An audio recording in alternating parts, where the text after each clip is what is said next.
বাইরে গিয়ে বিএনপিকে বাদ দিয়ে যদি ঢাকায় বসে মন্ত্রণালয়ে বসে কেউ নিজেরা বসে বসে সেখানে প্রতিনিধি নির্ধারণ করে, সেটা বাংলাদেশের জনগণ মেনে নেবে না। বিগত হাসিনা আমলে রেখে যাওয়া যে ব্যবস্থা, সেটির পরিবর্তন আনতে চাই।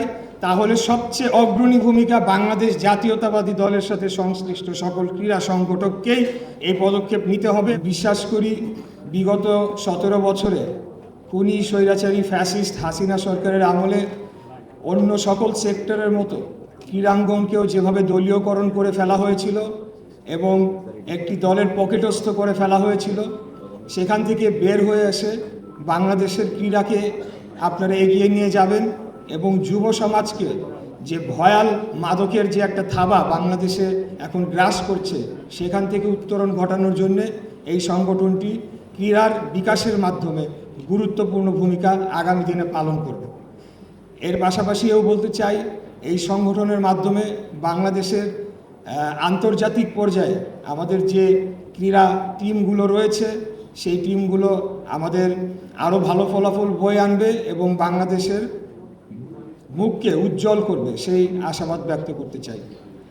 সর্বোপরি আমি যে কথাটি বলতে চাই, আপনারা ইতিমধ্যে শুনেছেন যে ব্রাদার্স ইউনিয়ন ক্লাবের আমি আহ্বায়কের দায়িত্ব পালন করছি আহ্বায়ক হিসেবে, এবং এর মাধ্যমে বিভিন্ন সময় যে ধরনের কর্মকাণ্ড হচ্ছে সেই বিষয়ে বিভিন্ন সময় ওয়াকিবহাল থাকছি। তো আমি আপনাদের মাধ্যমে স্পষ্ট করে বলে দিতে চাই যে বিএনপির বাইরে গিয়ে বিএনপিকে বাদ দিয়ে যদি ঢাকায় বসে মন্ত্রণালয়ে বসে কেউ নিজেরা বসে বসে সেখানে প্রতিনিধি নির্ধারণ করে, সেটা বাংলাদেশের জনগণ মেনে নেবে না।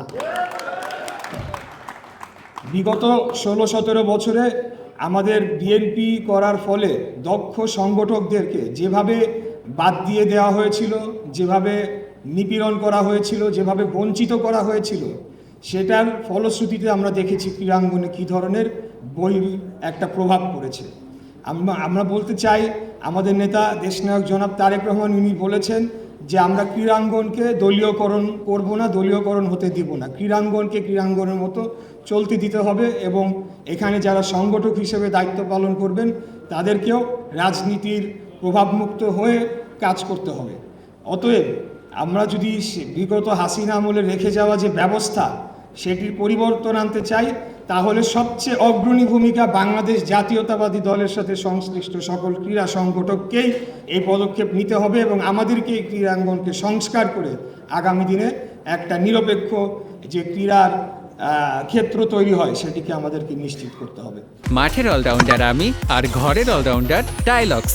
টাইলক্স টয়লেট ক্লিনার, ক্লিন মানেই টাইলক্স। যেই অন্তর্বর্তীকালীন সরকারের দায়িত্ব শুধু রুটিন ওয়ার্ক করা, তারা যদি এখানে কোনো দুরভিসন্ধিমূলক উদ্দেশ্য থেকে থাকে যে তাদের বাছাইকৃত লোকদেরকে তারা বিভিন্ন জায়গায় তারা সেখানে নিয়োগ দান করবে, তাহলে সেটার বিরুদ্ধে কিন্তু জনগণ অবশ্যই প্রতিবাদ করবে, আমরা সকলেই প্রতিবাদ করব এবং আমরা তাদেরকে এভাবে আমাদের যে বিভিন্ন বোর্ডগুলো রয়েছে, বিভিন্ন সংগঠনগুলো রয়েছে, সেগুলোকে দখল করে ফেলবে, সেগুলো আমরা হতে দেব না। এটাই আমাদের আজকের প্রতিজ্ঞা হোক, এই যে অ্যাসোসিয়েশন রয়েছে এই অ্যাসোসিয়েশনের একটি এজেন্ডা হোক, এটা আমি দাবি জানাচ্ছি।